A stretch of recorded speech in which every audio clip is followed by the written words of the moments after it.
Welcome to Play on Words, a theatrical podcast. Please turn off all outside distractions so as not to disturb the performance. Tonight's production, the Pittsburgh Monologue Project, performed by the Duquesne University Red Masquers, and hosted by Play on Words. For the best audio experience, we recommend using headphones for tonight's performance. Good show, everybody. Good show.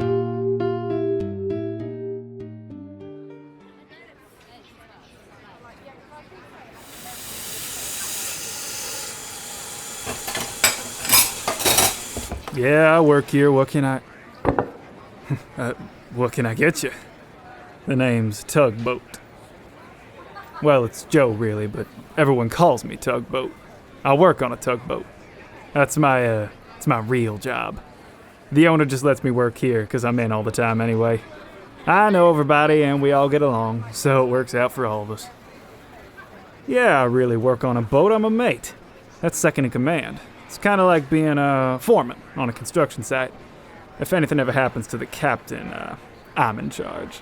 So none of the guys give me any shit.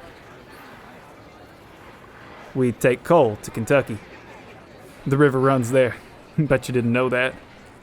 It takes about 3 weeks, though, and that damn little tugboat can't make it from here to there without it needs gas or a tune-up or something. Oh, yeah.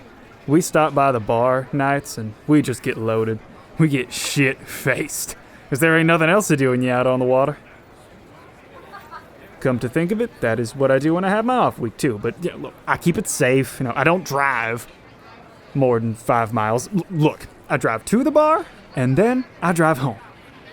Of course, I might be driving just a little bit further on the way back, if you know what I'm saying.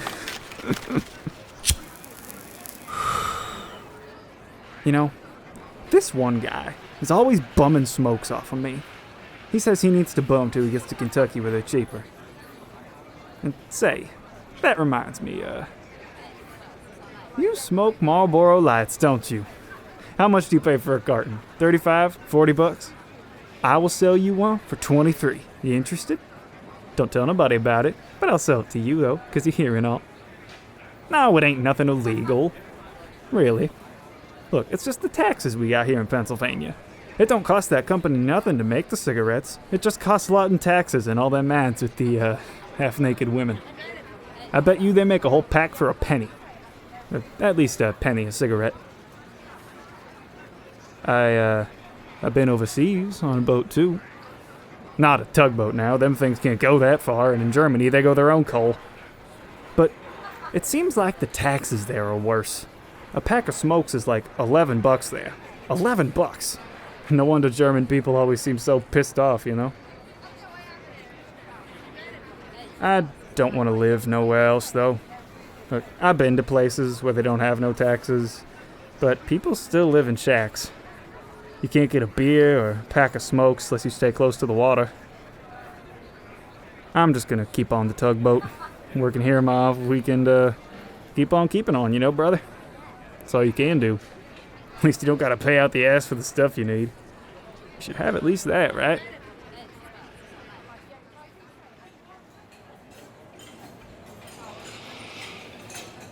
My stepdad's got a trailer. It isn't that big. It's only got like 3 bedrooms. So when my stepdad's friend Randy stopped by, there wasn't any room at all.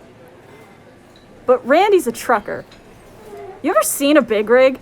Oh, they've got that whole sleeping setup in the back and everything.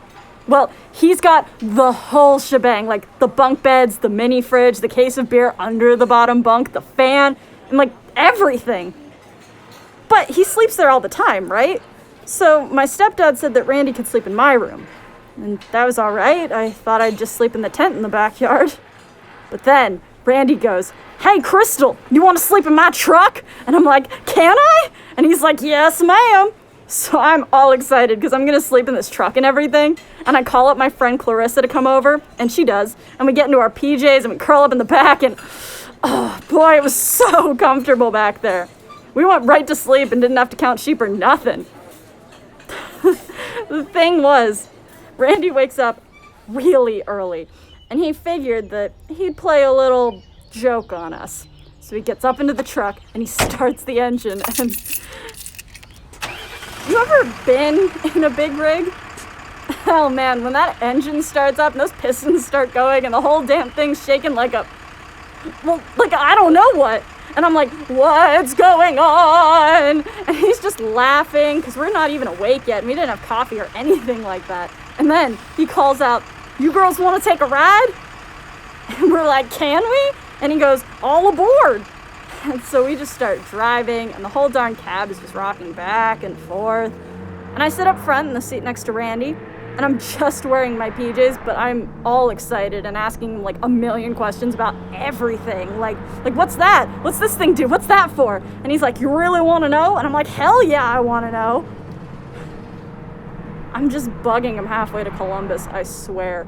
Just want to know what everything does and what kind of codes he uses on the CB and just, well, everything, you know? But, you know, when I get up in the morning, I gotta use the ladies' room. So I say, hey, Randy, is there a truck stop around here somewhere that I can use the ladies' room? And he's like, yeah, one coming up. So we stop. And would you believe it? But Clarissa is still sleeping back there. And I'm like, hey, Clarissa, you gonna wake up or what? You gotta use the ladies' room? And she's like, what? No, and I'm like, whatever. And I go out to the truck stop, but again, I'm only wearing my PJs. And like all these truckers, all these old crusty truckers are like looking me up and down and I'm like squealing because they're all gross and crazy. And I try to get back into the truck. Oh, and I'm barefoot. I swear to God. And Randy helps me up. Do you know how hard it is to get into a big rig? Those things are tall as all get out. And I'm like lifting my leg all the way up just to get to the first step. But I did it. And I didn't need help or nothing.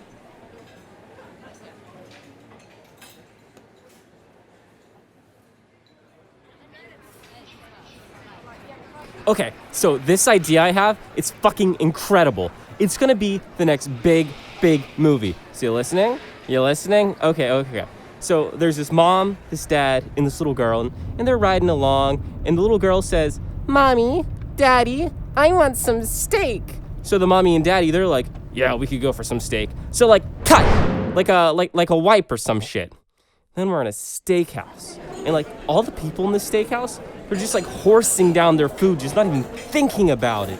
And then the camera moves into the kitchen, and there's like the chef. Not like a sous chef or anything, but like a greasy spoon. You know the type, with like a dirty apron. And he's just this greasy, fat, disgusting motherfucker with like pock marks on his face and shit. And he's just like massaging that meat, all that ground up hamburger shit everybody out there is eating. He's just like kneading it like bread dough. And he's like, oh, daddy, yes. Oh, daddy. Anyway, the family comes in and they take their seats and order, I don't know, steak or some shit. And then back in the kitchen, the chef just goes berserk. He takes his big ass kitchen knife and he starts slashing up the kitchen staff. Blood's going everywhere. People's heads are falling off left and right. It's just totally vile shit, right? And then he goes into the dining room and everybody sees this big bloody chef and they start freaking out. Oh no, oh God, oh no. And they start running for the exit. Oh no, ah. But just then, lightning hits a tree outside and crash, blocks the door so no one can get out. And they're like, oh no, oh God, he can't kill all of us, right? So he just butchers everybody. No pun intended, you know. He kills the mommy, kills the daddy, and then he goes to the little girl. But wait, he stops and he gets on one knee, and the little girl comes up to him and she hugs him, and she goes, hey, daddy. Hey, daddy. And that's it. Just totally surreal shit, right? Oh, come on, man. Don't even try to figure it out. It's not about anything. And that's why it's fucking brilliant, right? Oh, I almost forgot. The opening credits, all right? There's like a sign and it says, Steakhouse. And then a bloody knife just like cuts through the screen like, and blood just starts gushing down and it says, Steakhouse! And then we're in the car at the beginning. I'm a fucking millionaire, man. Just you wait.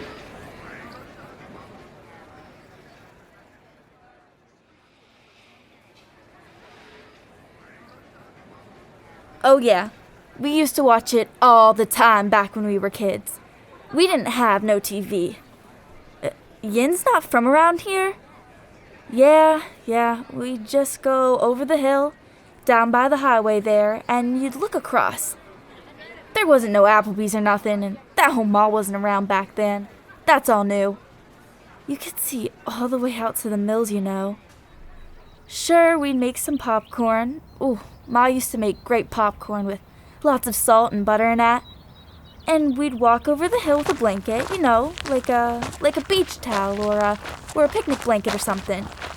And we'd sit and we'd look at the horizon. You ever heard of slag? You know what slag is? It's like all the industrial waste that come up out of steel after you're done processing it. And it's just heated up, white hot, you know? So they'd carry it in these big train cars, and you'd watch them kind of crawl along there, and then it'd stop at the end of the track and turn over. And all this orange rock would just spill down the hillside, like this orange waterfall just spilling down the hill like a geyser or something. And we'd be eating popcorn, and when it started to spill, we'd stand up and start screaming like, woohoo, woohoo! It was like a Steelers game, you know? And we'd wave our blanket like a terrible towel, and the whole family would just be like, yeah! It's weird to think about now, but it was really beautiful, you know? And then they closed the mills, and, that was that. It's not a bad Applebee's, though. I mean, I eat there sometimes.